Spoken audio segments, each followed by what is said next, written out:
देखो दोस्त दोस्त होता है, चाहे वो कोई भी हो और किसी भी लेवल का हो और किसी भी राजनीतिक पार्टी का हो। लेकिन इस समय इंटरनेशनल मार्केट में जिस तरह रूस और भारत की दोस्ती परचम लहरा रही है उसकी बात अलग है। बहुत कुछ चला इस वक्त जियो पॉलिटिक्स में और पीएम मोदी ने आखिर क्या प्लान बनाया यूक्रेन युद्ध को लेकर, आइए जानती हैं। देखो खबर सामने आ रही है, यूक्रेन को लेकर क्या है प्लान। पीएम मोदी ने पुतिन से पूछा। नाटो चीफ का बड़ा दावा, भारत पर टैरिफ से रूस को झटका। अब रूस को झटका इसलिए लग रहा है क्योंकि भारत के ऊपर लगाया जा रहा है टैरिफ। किसके द्वारा? अमेरिका के द्वारा, जो डोनाल्ड ट्रंप ने 25% टैरिफ और 25% एडिशनल टैरिफ लगा दिया है, मतलब 50% टोटल मिलाकर हो गया है। तो देखो अमेरिकी राष्ट्रपति डोनाल्ड ट्रंप ने भारत पर 50% टैरिफ लगा दिया था, जिसके बाद दोनों देशों के बीच तनाव बढ़ गया था। हालांकि अब बातचीत के रास्ते खुल गए।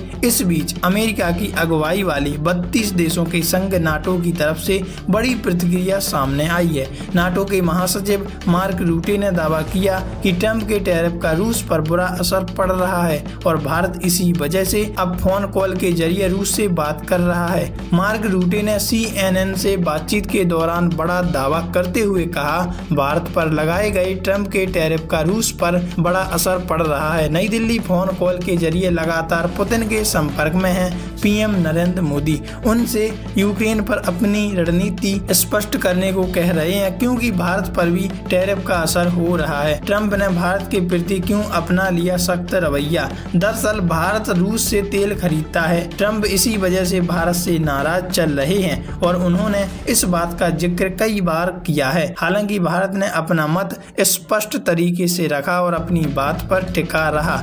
जब भारत ने रूस से तेल न खरीदने को लेकर एक्शन नहीं लिया तो ट्रंप ने 25% अतिरिक्त टैरिफ लगा दिया। अहम बात यह भी है कि ट्रंप ने वीजा को लेकर भी भारत की सख्ती कर दी है। जयशंकर के अमेरिका दौरे से बड़ी उम्मीद। अब ये उम्मीद कैसी बड़ी देखते हैं। देखो भारत और अमेरिका के बीच ट्रेड डील पर भी बात नहीं बन पाई थी, लेकिन हाल ही में विदेश मंत्री एस जयशंकर के अमेरिका दौरे के बाद रास्ते खुलने की उम्मीद है। जयशंकर ने अमेरिका के विदेश मंत्री मार्को रूबियो से मुलाकात की थी। इस मीटिंग में ट्रेड डील के साथ साथ टैरिफ को लेकर भी बातचीत की उम्मीद जताई गई। वैसे आपके हिसाब से आपकी क्या राय है? क्या वास्तव में अमेरिका और टैरिफ लगाएगा भारत के ऊपर या भारत कुछ ऐसा हल निकालेगा जिससे अमेरिका दंग रह जाए?